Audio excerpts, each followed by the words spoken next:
Srimad Bhagavatam describes about 10 different subject matters. Among those, the first one is Sarga, which is creation. So the creation is explained or described in different cantos of Srimad Bhagavatam. It's not that the first canto only first canto describes the first principle, second one is second. It's not like that. As per the descriptions or as per the requirement, these subject matters are described in different cantos as well. So like in this chapter, so far we have read or we have discussed about different creations, the Sarga, Visarga, the secondary creation Brahmā is doing. So he created different living entities like demons, demigods, manus, and now the different sages. So like this, Brahmā is providing or creating an opportunity for the living entities with the different modes of material nature, whether they are in Sattva Guna, Rajoguna, or Tamoguna, is giving an opportunity for all the living entities to come to this world. So what has been described in this entire chapter, like today we read about 2 verses. With this, we'll be ending this chapter about creation by Brahmā. So from the next chapter onwards, the important Kardam Muni and Manu's conversations and about Kapila Muni's appearance and his teachings will be starting. So in this chapter, the creation by Brahmā is described, and with these 2 verses, this chapter concludes.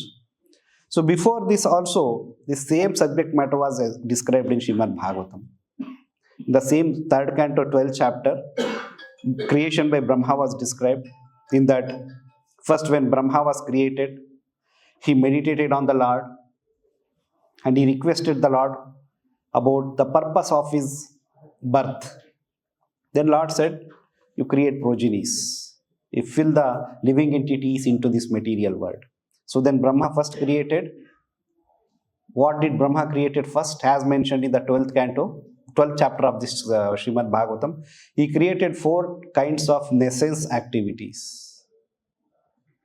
So after those nescence, he created his Manasa Putras, 4 Kumaras. Then he created Shiva, Rudra, in specific is Rudra. Then after Rudra, because he saw that Rudra, instead of helping him in his creating the living entities, he was actually destroying.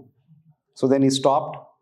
Then Brahmā created 10 different saintly persons, saintly sages. So that's what here we see more elaborate description about, after Rudra, so many demons were created. Then after that, Gandharvas, then Manus, then different demigods. So many such living creatures elaborately it is described, but there it was in short it was described. So in that, when Brahmā was creating these 10 sons, as we are discussing in these 2 verses, what was his consciousness that is being described? So Brahmā, who was empowered by the personality of Godhead, thought of generating living entities, and he begot 10 sons for the extension of the generations. So those 10 sons were Marichi, Atri, Angira, Pulatsya, Pulaha, Kratu, Bhrigu, Vasishta, Daksha, and the 10th was Narada. He created, as mentioned here, that in this verse, having equipped himself with austere penance, adoration, mental concoction and absorption in devotion, accompanied by dispassion, and having controlled his senses, Brahmā, the self-born living creature, evolved great sages as his beloved sons.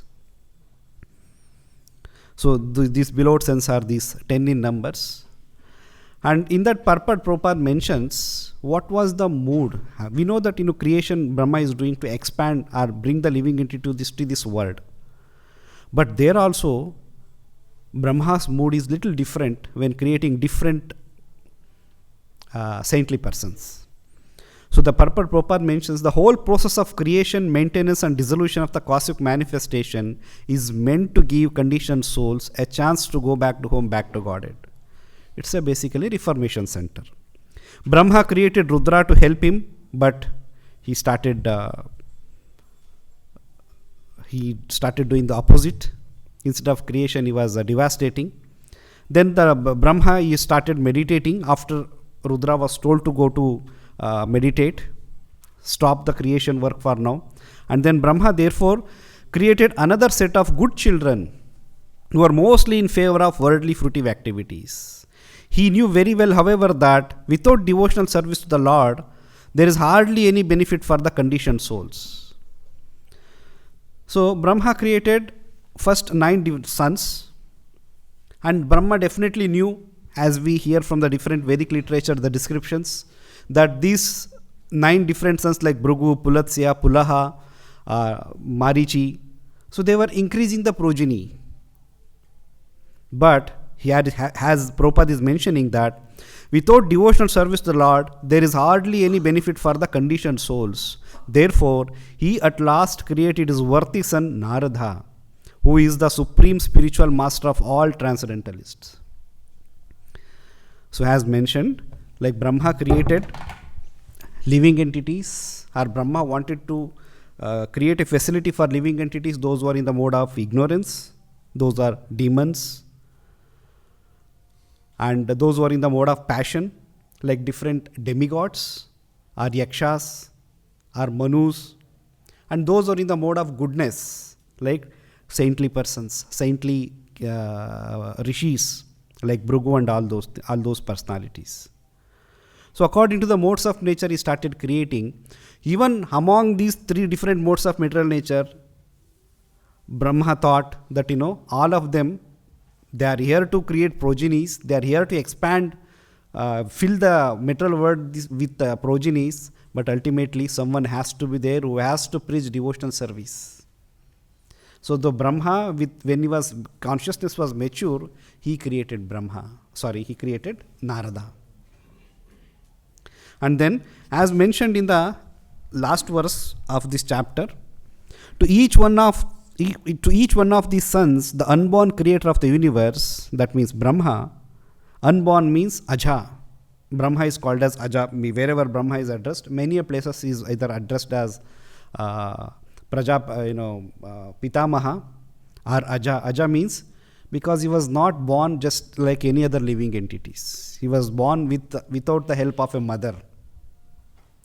So that's why he's called as Brahma. So he gave a part of his own body which was characterized by deep meditation, mental concentration, supernatural power, austerity, adoration, and renunciation. So he gave different parts. So that's been described in the 12th chapter, where Narada was born from the deliberation of Brahma, from the deep meditation, which is the best part of the body, that is the mind. Vashishta was born from breathing, Daksha from thumb, Bhrigu from his touch, and Kratu from his hand. Pulasya from ears, Angira from mouth, Atri from eyes, Marichi from mind, and Pulaha from navel of Brahma. So in this way, as like mentioned, he gave his own different bodily parts to those saintly sons or sages, and then that's how Brahma further created. So there are some important points which we should remember from these 2 verses. So Brahma, when he was creating, as mentioned here, Sasarja Abhimata Prajaha. Sasarja means he created, Abhimata, his beloved, and Praja means here it is translated to sons.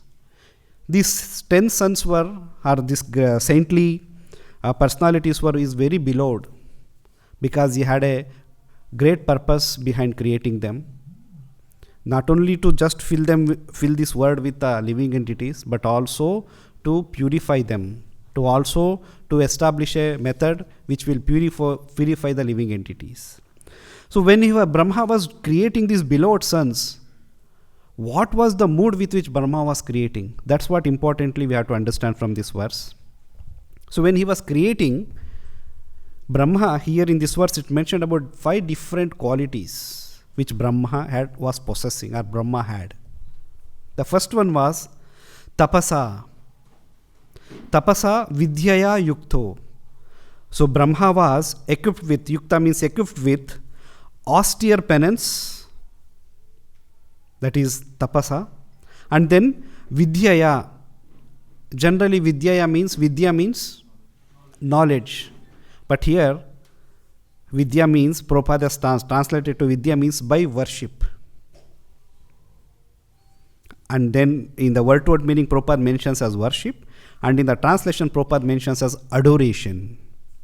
So as we all know, the Sanskrit words have different meanings according to different circumstances.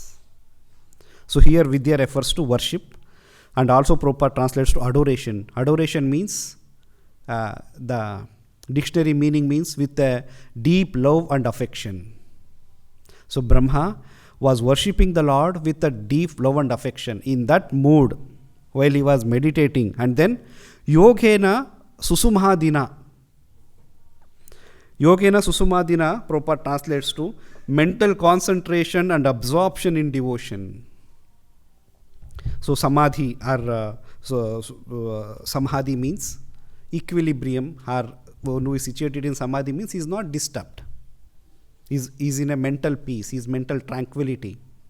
So Brahmā was equipped with yogena susumadina. That means he was mentally concentration, his mental concentration, and he was fully absorbed in devotion.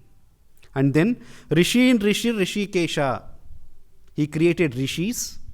Rishi means, Brahmā is also referred to Rishi here. Rishi, Prabhupada translates, so Rishi means the sages, and Rishi means the first seer, Brahmā. Brahmā is also the one of the sages only, as mentioned, as Prabhupada is translating. So Brahmā, when he was creating, he was full, he had controlled all his senses. That's why the word Rishikesha is used. All his senses were controlled. So, but whereas, if you carefully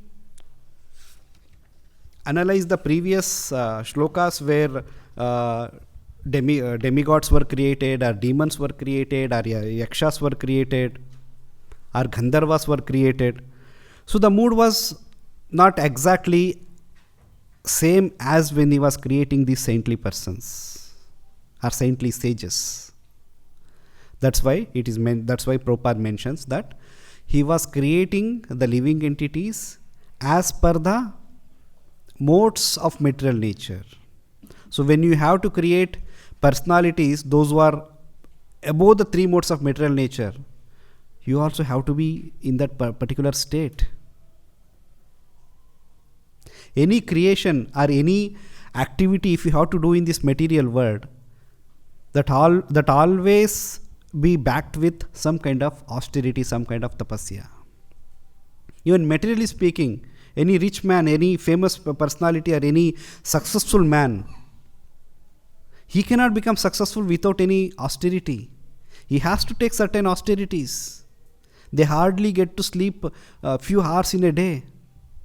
They cannot sleep because they have so much of work to do. They have so much of establishment to manage. So that austerity. So Brahmā, first thing mentioned. So 5 different qualities are mentioned here. One is tapasa, that is austerity. Prabhupada translate to austere penance. Then vidyā, that is the worship or adoration. Then yogena susumadina, that is mental concentration and absorption and devotion. And then rishikesha, with completely controlled senses. And one more, for fifth one is accompanied by dispassion. So dispassion generally refers to, passion means with a lot of passion, with a lot of rajoguna. Dispassion means without rajoguna, without any passion. That means his mental state was completely in equilibrium. He was not at all disturbed. He was fully disassociated from any kinds of disturbances. So in that condition, Brahmā created these saintly sages, because they had to do a greater job. Like Narada, Narada Muni is the propounder of devotional service. Any great personalities we take, mostly they are all preached by Narada Muni. Even Srimad Bhagavatam only, how many personalities we can count? Prachetas, Prahlad Maharaj, Dhruva Maharaj. like that you can go, list will go on, who are preached by Narada Muni or who are disciples of Narada Muni. So if you have to create that kind of a personality, then you have to be in that particular state of mind. One with a very disturbed mind, one with a very passionate mind, cannot be doing any good kind of creative activities. Any kind of creation if you want to do, one has to be properly situated. And one has to be properly situated, backed with penance, and also begging the mercy of the Lord. That's what Brahmaji is doing. Vidyā, that means by worshipping the Lord with adoration. So without begging the mercy of the Lord, okay, one may be very austere. One may be very, through yoga process, he has controlled his mind. But without the mercy of the Lord, he cannot accomplish the desired task. So all these qualities mentioned here, the 5 different qualities. So the 4 qualities, along with the mercy of the Lord or worshipping the Lord, will make one successful. Without the worship of the Lord, without the mercy of the Lord, even one may have great qualities, those qualities will not be of any use. So Brahma, in that condition, he is creating.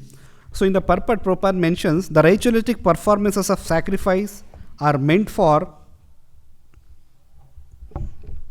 material economic development. In other words, they are meant to keep the body in a good condition for cultivation of spiritual knowledge. So all ritualistic ceremonies or any yoga process we follow, they are meant for what? To keep the body in a good condition. That means yoga is also important. But what is more important than is, but for the actual attainment of spiritual knowledge, other qualifications are needed. What is essential is vidyā, or worship of the Supreme Lord. Sometimes the word yoga is used to refer to the gymnastic performance of different bodily postures which help mental concentration. Generally, the different bodily postures in the yoga system are accepted by less intelligent men to be the end of yoga. We are seeing big exercise going on in front of our temple. So yes, that is required for certain purposes. But for those who really want to understand the Supreme Lord or go back to Godhead, they have to rise beyond that. That is not sufficient. Yoga or maintaining this body in a good condition is not sufficient. Maintaining the body is required to attain that supreme destination. So one has to rise above that. That's why even in vidyā, in the knowledge, there are 2 sections. One is paravidyā, another is aparavidyā. So paravidyā refers to different activities, as Prabhupada is mentioning, like the ritualistic ceremonies meant for cultivation of spiritual knowledge. Ritualistic ceremonies are required, but they are aparavidyās. So in one of the purports of Chaitanya Charitamrita, Prabhupada, quoting Srila Bhaktisiddhanta Saraswati Thakur's commentary, Prabhupada elaborates about these 2, what is paravidyā and what is aparavidyā. And what are we studying? What are we actually getting into details, whether it is paravidyā or aparavidyā? So Prabhupada clarifies that. This is a verse from Chaitanya Charitamrita, where it is mentioned that Sanatan Goswami used to discuss Srimad Bhagavatam in an assembly of 20 or 30 learned Brahmana scholars. So he used to have extensive discussions on Srimad Bhagavatam. So in the purport of this verse, Prabhupada quotes Srila Bhaktisiddhanta Saraswati Thakur's commentary on Bhagavata Vichara. So Prabhupada quotes that particular verse which Srila Bhaktisiddhanta Saraswati Thakur has quoted in his Bhagavata Vichara. Dve vidyē vedatvaya iti hasma yad brahma vidho vadanti parachaiv aparacha tatra para rigveda yajurveda samavedo atharvaveda shiksha kalpo vyakaranam niruktam chando jyotisham iti atha para yaya yad aksharam adhigamyate. So here Prabhupada, Bhaktisiddhanta Saraswati Thakur is quoting this verse from Mundaka Upanishad, which describe about paravidyā and aparavidyā, distinguishes between the 2 clearly. So what are those paravidyas and what are those aparavidyas? There are two kinds of education systems. One deals with transcendental knowledge, that is Paravidya, and the other with material knowledge, Aparavidya. All the Vedas, the Rig Veda, Yajur Veda, Sama Veda, and Atharva Veda, along with their corollaries known as Shiksha, Kalpa, Vyakarana, Nirukti, Chandas, Jyotishi, even Jyotishya, astrology, belong to the inferior system of material knowledge, Aparavidya. By Paravidya, one can understand Akshara, Brahman, or the absolute truth. Even the four Vedas and their corollaries like Nirukti, Nirukti is the Vedic dictionary, or Jyotishya, Chandas, Vyakarana, Kalpa, all these different branches of Vedic knowledge, they are also considered as Aparavidya. It doesn't mean that they are completely different. One will complement with each other, but ultimately, if someone is dedicating his life or fully engaged in studying about Aparavidya, that's not the end. One has to rise beyond that and come to the level of studying the Paravidya, that is the transcendental knowledge, which brings one to the Brahman or the absolute truth. So, in that same commentary, Purport, in the same Purport, Prabhupada mentions, Srimad Bhagavatam does not have anything to do with materialistic way of life. It gives transcendental information to educate people in the inferior system of Paravidya. Sanatana Goswami was engaged in discussing Bhagavat Vidya, which means he discussed transcendental superior knowledge. Those who are karmis, jnanis or yogis are not actually fit to discuss Srimad Bhagavatam. Only Vaishnavas or pure devotees are fit to discuss this literature, as stated in the Srimad Bhagavatam itself. Srimad Bhagavatam Puranam Amalam Yad Vaishnavanam Priyam. Srimad Bhagavatam is called as Amala Purana, without a tinge of material contamination. And who can relish? Yad Vaishnavanam Priyam. Bhagavatam is more dear to the devotees, Vaishnavas, or transcendentalists. If someone wants to understand about the grammatical, how it is composed, what is the meaning, what is the connection, that's not the subject matter of Srimad Bhagavatam. Recently, we were having a conversation with a devotee. So he said, Prabhu, actually Srimad Bhagavatam, from one personality or another personality, there are millions of years of difference between two personalities, and that is described in one chapter. Yes, Srimad Bhagavatam is not chronologically described, because Bhagavatam is describing about that. Bhagavatam is, first of all, Vedas are there, Upanishads are there, or Puranas are there. Essence of all those things, all those Vedas and Puranas is Vedanta Sutras. And essence of Vedanta Sutra is Srimad Bhagavatam. So which, if you want to study the essence of all Vedic literatures, then it cannot be so elaborate. If it has to be elaborate, then what is the meaning of there is no meaning to the word essence. So that's why when it comes to essence, it carries only the important informations. And when we are discussing only about important information which is required to go back to Godhead, then all other details may not be necessary. That's why Srimad Bhagavatam is relished or discussed among the Vaishnavas. Yad Vaishnavanam Priyam. Yasmin Paramahamsya Mekam Amalam Jnanam Param Giyate. Even Paramahamsa, when a person, one who has attained the stage of Paramahamsa, he will also takes pleasure in singing the glories of Srimad Bhagavatam or discussing the Srimad Bhagavatam. So that's why Bhagavatam is Paragyana, or transcendental knowledge, which has nothing to do with any other material subject matters. So one has to be really, like, as mentioned here, if someone is reading Srimad Bhagavatam, that means that, he should have surpassed, he should have studied all other Vedic literatures, he should have done all other austerities, he should have done all other penances. Then only he will be able to understand Srimad Bhagavatam. But our Acharya, whether it is Sanatana Goswami or Six Goswami, Srila Prabhupada or Srila Bhakti Siddhanta Saraswati Thakur, they have composed or compiled the essence of those entire Vedic literatures, and they have Prabhupada has put it in the form of purports, wherein we can understand and take the benefit of reading that vast literatures, Vedic literatures. Because it's not easy. It is said that one has to properly undergo education in the Gurukula system in a Brahminical way. Then only you will be able to understand the Vedic literatures. That's one of the prerequisite. If we all look back at our lives, most of us were even though born in a Brahmin family, but no Brahminical qualities at all. Brought up with all demoniac qualities, filled with passion and ignorance. But Prabhupada mercifully has made us eligible to read and understand the Srimad Bhagavatam.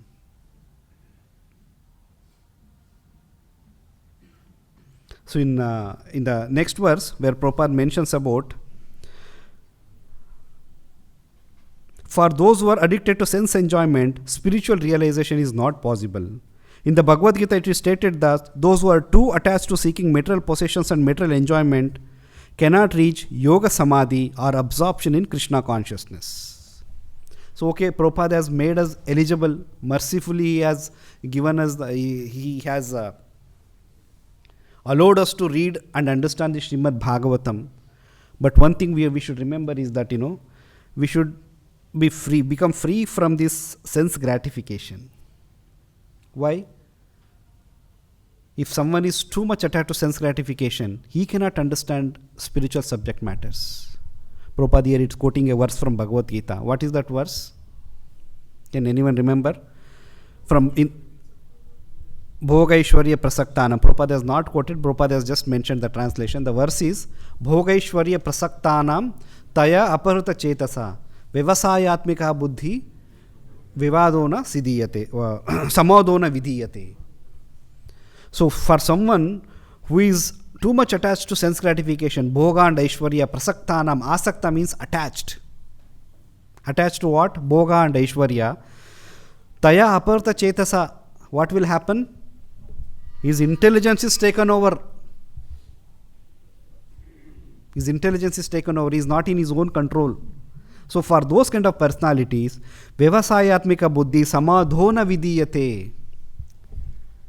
He will not be able to understand, he will not be able to develop Vyavasayatmika Buddhi. What is the meaning of Vyavasayatmika Buddhi? Pointed attention or resolute determination.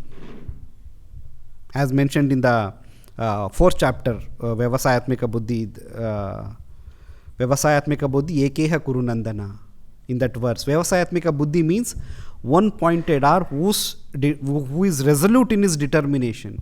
So you cannot develop that resolute determination in the spiritual process if someone is attached to too much of sense gratification.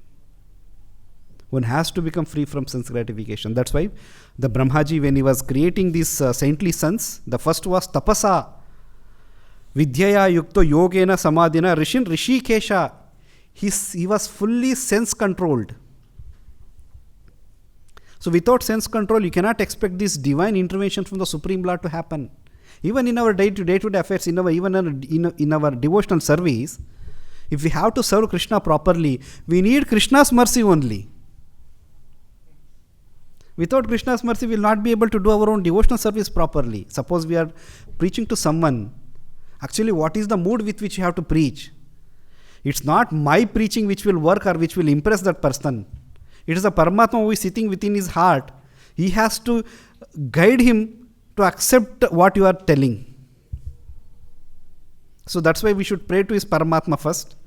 Make him, bring him to that condition wherein he will be submissively hear and accept what I am going to preach to him.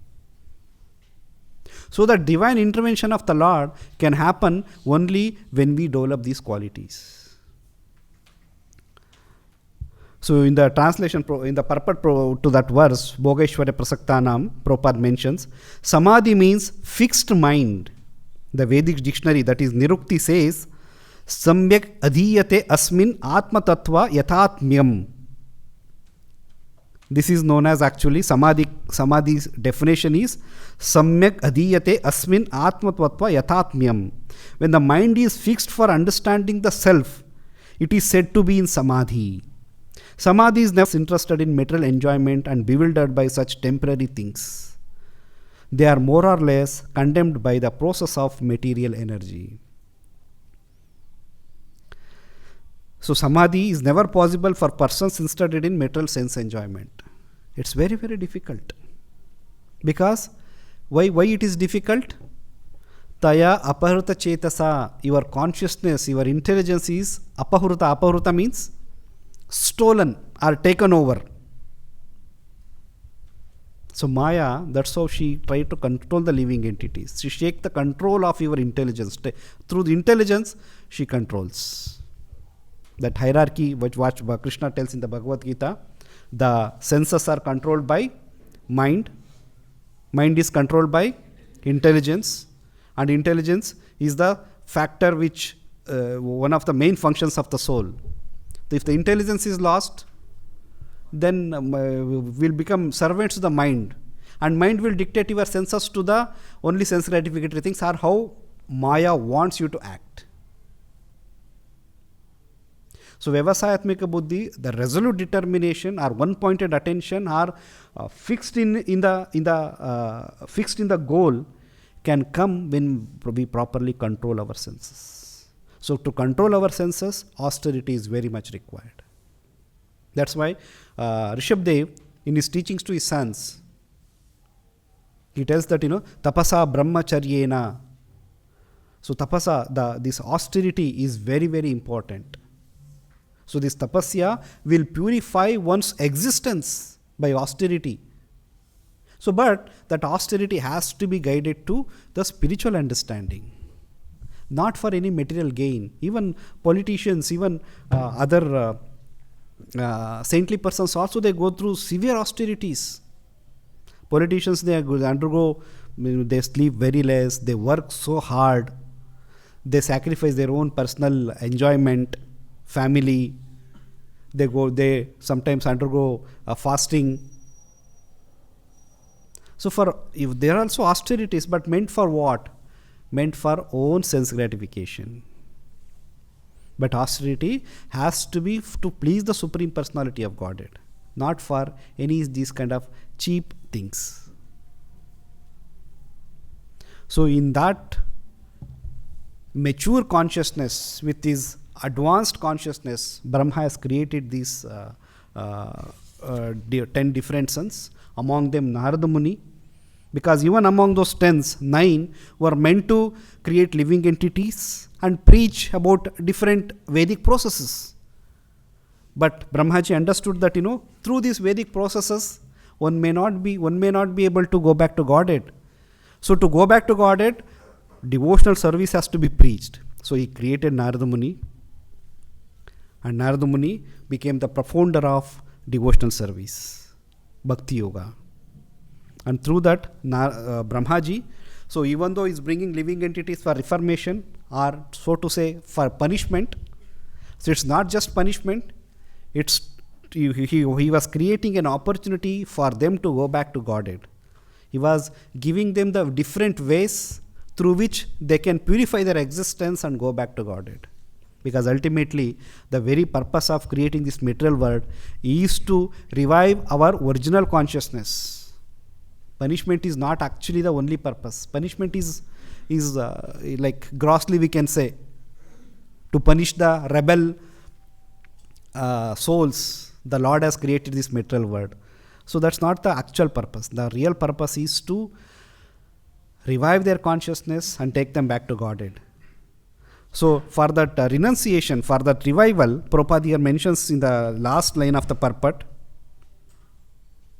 propaganda that one can enjoy this life materially and at the same time spiritually advance is simply bogus. There are different so-called spiritual organizations or spiritual theories people propagate, saying that you engage in unlimited sense gratification, one fine day you will become disgusted with that thought of sense gratification, then you will turn towards the absolute truth. our spiritual path. That's not the way. That's why Krishna consciousness or Gaudiya Vaishnava philosophy is Nivritti Marga. All Pravritti Margas are straightforward discarded. No question of any Pravritti Margas. You do this activity, gradually you will develop, you do this. There is no question of this beating around the bush. Direct message, surrender to the Supreme Lord. There is no other way. No demigods worship. People sometimes, when a layman initially comes to Krishna consciousness or start reading Prabhupada books, sometimes they misunderstand Krishna conscious philosophy. But Krishna conscious philosophy, they carried away, because Krishna conscious is not talking about any these kind of ritualistic processes. It's talking about direct process, which for a less intelligent person difficult to understand. So propaganda that one can enjoy this life materially and at the same time spiritually advance is simply bogus. No question of material engagements at all. If you are engaged in material engagements or any material activities, that means that you are not vyavasayatmika buddhi, you are not resolute in your determination. We cannot say, okay, let me do sense gratification today, from tomorrow onwards I will sincerely practice. अच्छे से जप करूँगा कल से. So that shows that still we are in a bodily concept of life, material concept of life. So the principles of renunciation are avoid illicit sex, meat eating, or intoxication and gambling. These 4 principles are called tapasya or austerity. So for us, austerity, Brahmā has underwent severe austerities in that way. So what is austerity for us? That's what Prabhupada in this purport mentioning. So these four are called tapasya or austerity. To absorb the mind in the Supreme in Krishna consciousness is the spiritual realization. Simple process. Follow the 4 regulative principles. Chant Hare Krishna. Chanting Hare Krishna means what? We are absorbing our mind in the thought of Krishna. We are remembering Krishna. We are praying to Krishna to engage in his service. So this is process of chanting and regulative principles. One can attain to the stage of spiritual realization. That's the simple process which Prabhupada has given. So this essence of our philosophy, starting from Brahmā up to Srila Prabhupada, the Brahma Madhva Gaudiya Vaishnava philosophy, that is renunciation, that is Nivritti Marga. It's not Pravritti Marga, it's straightforward Nivritti Marga. That's why Srimad Bhagavatam also doesn't talk about any such different processes. Bhagavatam talks directly about devotional service to Krishna, surrender to Krishna. Krishna demands, if you really want to become free from all kinds of sinful activities or sinful results, you have to surrender unto me. There is no other question. So he demands that surrender. So how do we surrender? Simple process. Chant Hare Krishna, follow regulative principles. By following these simple principles, one can go back to Godhead. So with this I'll stop here. Grantara Srimad Bhagavatam ki, Jagat Guru Srila Prabhupada ki, Nitai Gaur Premanande.